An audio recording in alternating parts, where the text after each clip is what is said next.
So we mostly get to hear about these ICE shootings when the person dies, not when they live. Like, we didn't hear much about the guy that was running away and they shot him in the leg, which they're not allowed to do.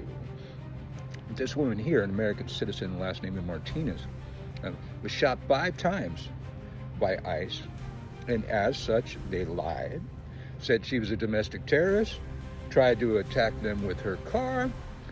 Same old game, same old playbook, but there's body cam footage now. Now we know differently. She was not anywhere near hitting them. They rammed her. They rammed her car and then shot her 5 times. Watch this footage with all due credit.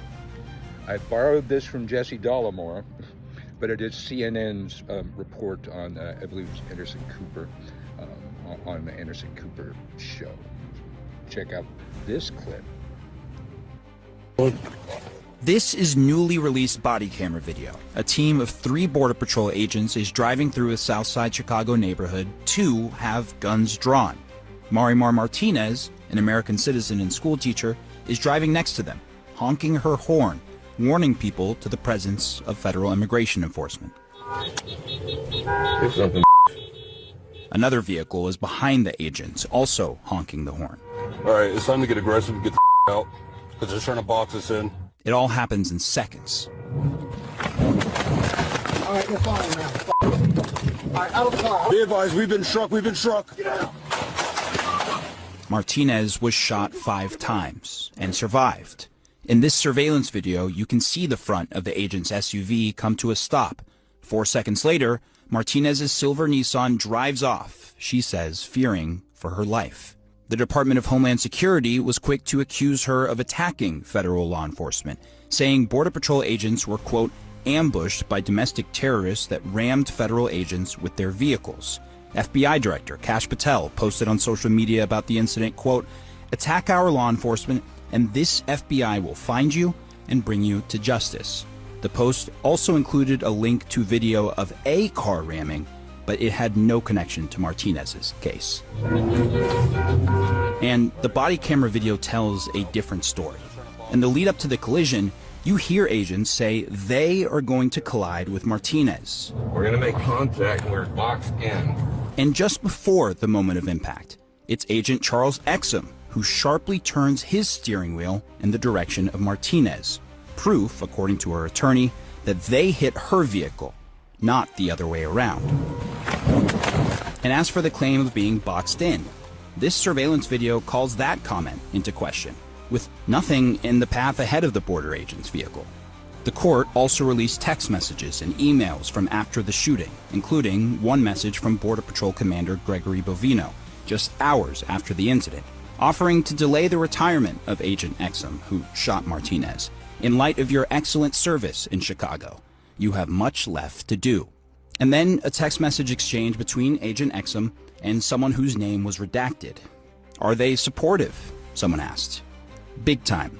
Everyone has been, including Chief Bovino, Chief Banks, Secretary Noem, and El Jefe himself. In various texts to and from fellow agents, the mood was celebratory. Good job, brother. You are a legend among agents. You better effing know that. Beers on me when I see you at training.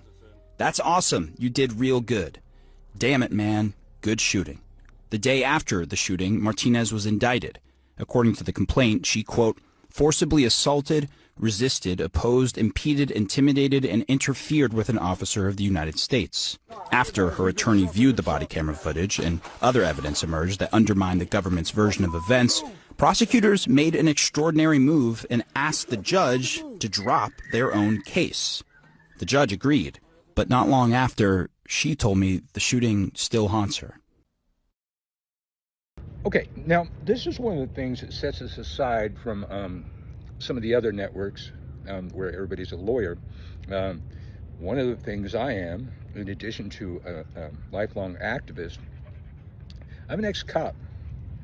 I'm an ex-cop that entered the police force as an anarchist to try and change the system from within. Yes, I know I was an idealistic young man back then. It didn't exactly work out, but I did get to do some good things, help some citizens in need, serve the public, that kind of thing. That's how I served my country. And then I used that knowledge to train Cop Watch people in police tactics. Cop Watch is an activist group that monitors the police. Back in the 90s when there was, when everybody didn't have a camera, it was a little more complicated than that. But you see, I received more than 47 days training. And do you know when it's acceptable to shoot a person? To stop an immediate deadly threat. Period. Full stop. To protect your life or the lives of others. Immediate deadly threat. In my day, we had to see the muzzle on the gun. Guns couldn't just be in their hand. They had to swing it up towards us before we could shoot. So we were very much more constrained than they are now.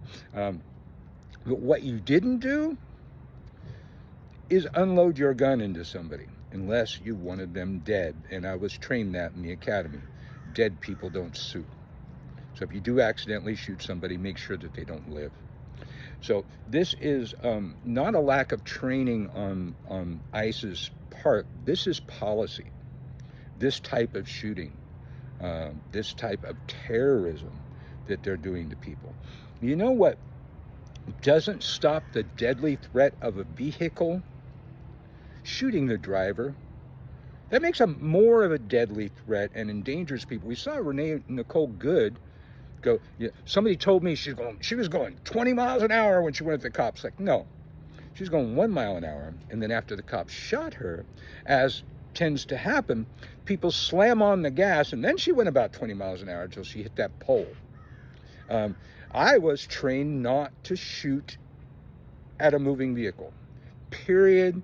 Full stop. This ain't the Keystone Cops. This ain't Bonnie and Clyde. You don't shoot out the fucking tires. None of that shit. If you shoot a moving vehicle, you make more danger, not less danger. This is Michael Carell from the WTH News Network.